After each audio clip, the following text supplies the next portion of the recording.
This is exercise 619 in your text. Connect labels this as problem number 5. And let's just make sure we know what we're talking about. And with these, the biggest problem with accounting problems is people tend to read quickly and act on what they think they read and not on what they actually read.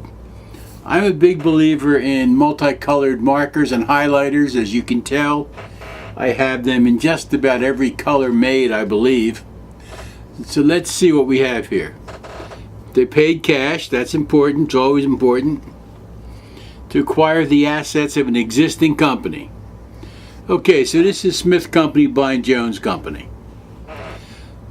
Among the things they bought were a patent, an intangible asset, and goodwill, an intangible asset.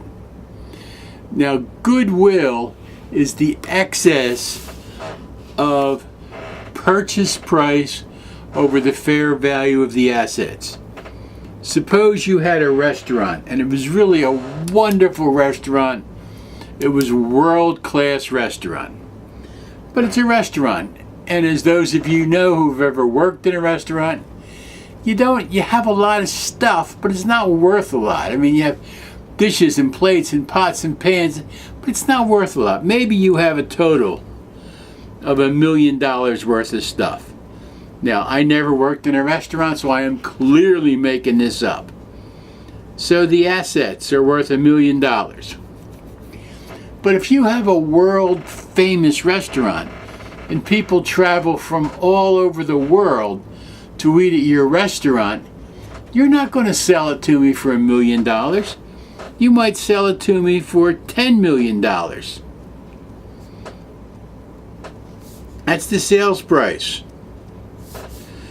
The difference between the sales price, sorry about the extra zero, and the value of the assets, $9 million, that's goodwill. So that's what they're talking about here. We have no idea what it is. It really doesn't matter to us. We're told they have $35,000 worth of goodwill. Good for them. And they have a patent with 4 years of remaining legal life. So that's what we need. We also need to know that we acquired these with these for $75,000. These were part of the purchase price. So let's take a look. They give us the beginning information, and they say at the beginning of the year this company had $90,000 in cash. They didn't have any patents. They didn't have any goodwill. The only thing they had was equity, and we don't know if that's retained earnings or if it's just the cash. We don't know.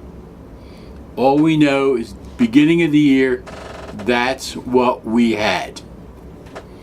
So let's take a look. The patent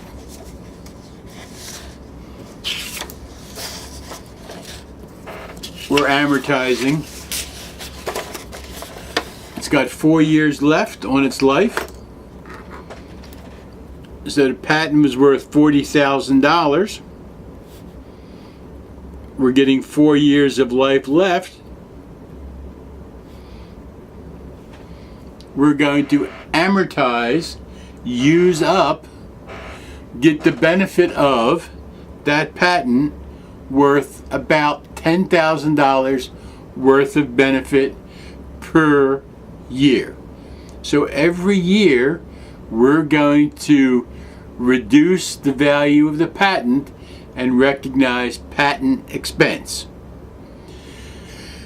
Goodwill, by law, is no longer amortized. It's no longer depreciated. prior to the change in the rules, goodwill used to be amortized, divided up, depreciated, so to speak, over a period not to exceed 40 years. But it turned out that some goodwill lasts forever. If you have a McDonald's, people are going to come to your restaurant because it is a McDonald's. And they know that your Big Mac and my Big Mac and the guy around the corner's Big Mac, it's all going to be the same Big Mac. So that goodwill is going to last forever. Now, if you change the name of the restaurant from McDonald's to McDougal's, game off. So some goodwill lasts forever.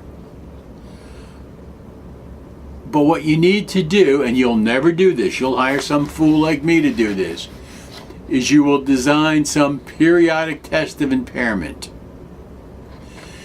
And what that means is you'll find some way to figure out if the goodwill is still worth what it said. Take a look at this problem I made up earlier. Suppose your restaurant's called Bob's Restaurant, and I buy it. And now I'm not going to change the name because that would be stupid. So I do business as Bob's Restaurant.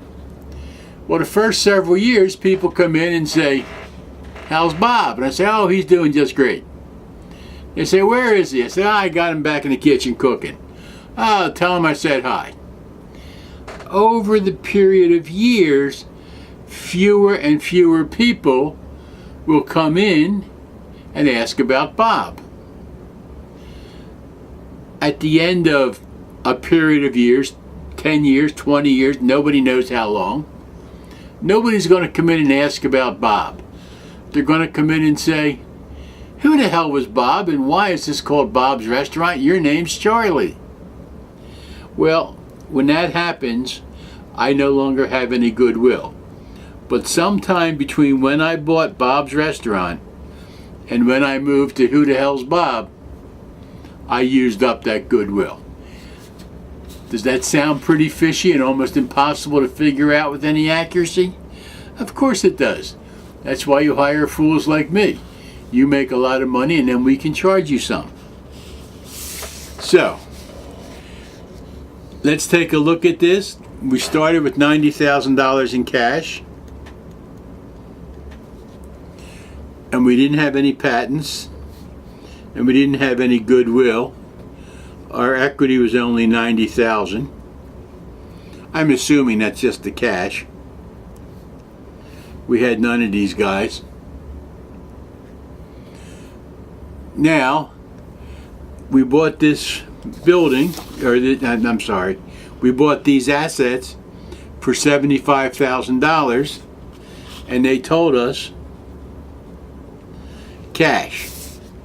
So, the acquisition, which I'm going to abbreviate as ACQ because there's no way in hell I can fit that in there, reduced our cash by $75,000. Our patent went up by $40,000. Our goodwill went up by $35,000. And there was no change across the board because our equity didn't change any. We still have $90,000. It's just broken up in different areas, okay? Now, at the end of the year, we're going to take our amortization expense. So we're going to take that, and amortization is just the depreciation term we use for patents and intangibles. So we're going to reduce the patent by $10,000, and that's an expense. So we have $10,000 less of net income, whatever that is. And again, this is our favorite kind of expense because there's no cash. I want to point out up here, I forgot to mention it, when looking at cash flows, we did spend $75,000, and that's an investing activity because we bought the assets of another business. So we have a $75,000 cash outflow from an investing activity, IA.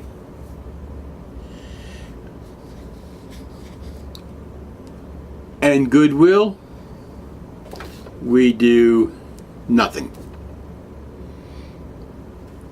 So that problem wasn't so bad, gave you a chance to just sort of fuss around a little bit with the rules.